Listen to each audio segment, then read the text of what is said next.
When I came to Pittsburgh 35 years ago this summer, there were two really big stories to cover.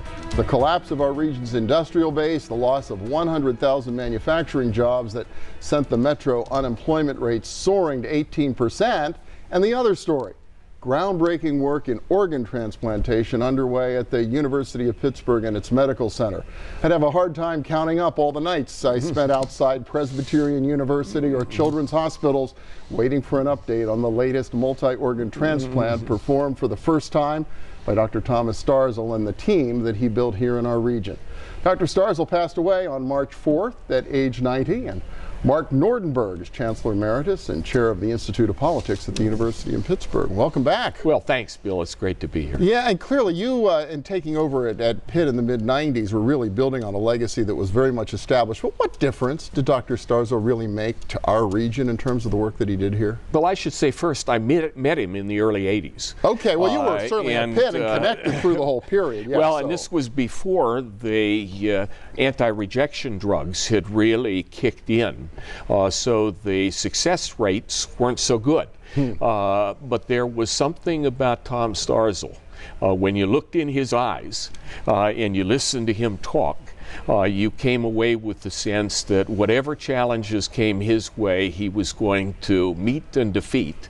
And of course, he went on to do that. Well, and he was obviously a gifted surgeon, but it's a great illustration. It was more than just great doctoral surgical technique. That was the drug discovery and everything else that was happening here in the 80s that made organ transplantation possible. Yeah, I mean, it really was a combination of things. The liver itself is such a complex organ that many people, accomplished surgeons, thought that transplanting it was impossible. And even if you could do the surgery, there were these other medical issues that you needed drugs to resolve.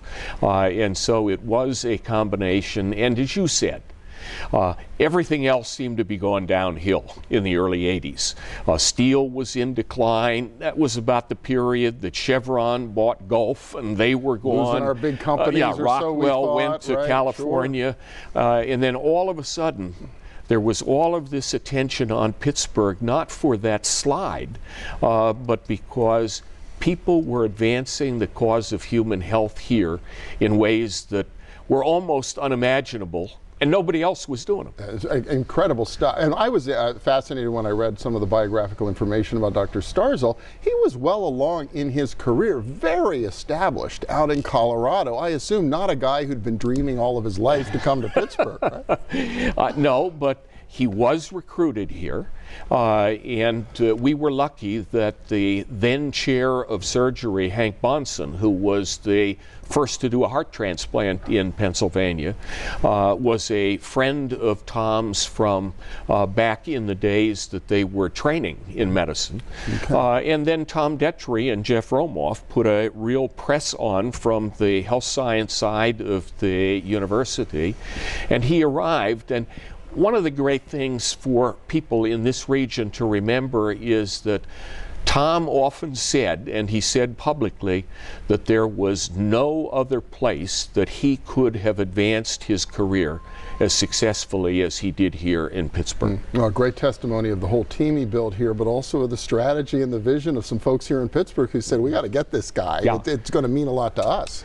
And even bringing him in and supporting him took a special level of commitment, because it was not a proven procedure yet, and also because it took blood, and blood has a limited supply, but what a great story. It is. He came, he succeeded in ways that you almost can't imagine, and came to call Pittsburgh home. Yeah, it's a tremendous story. Well, I've only got a little bit less than a minute left, but I do want to mention the hat you're wearing now as chair of the Institute of Politics.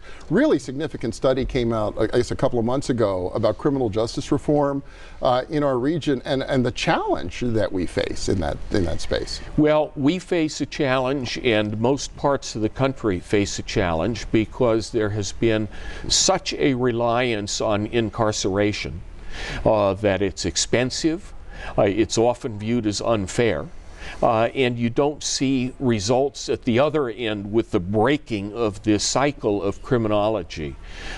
We're like other regions in that sense, but I think we're different from other regions in the sense that we can really do something about it. And so we've been pressing ahead with work through the Institute of Politics. Fred Tiemann, a former U.S. attorney, is a co-chair with me of the effort, and we already see movement. All right, well, I want to have you back, okay? Will you come back in a month or two, and maybe we can dig into that subject, because you know it's important to the future of a lot of people around here, future of workforce, future economy, future kind of everything. I'd love to come back. All right. Thanks, Bill. Mark Nordenberg, chair of the Institute of Politics, chairman emeritus at Pitt. Thank you so much. Good to see you again. Bye. And next up, when we return, a number of Pittsburgh companies are teaming up to build minority-owned businesses and a more diverse supply chain in our region. Stay with us.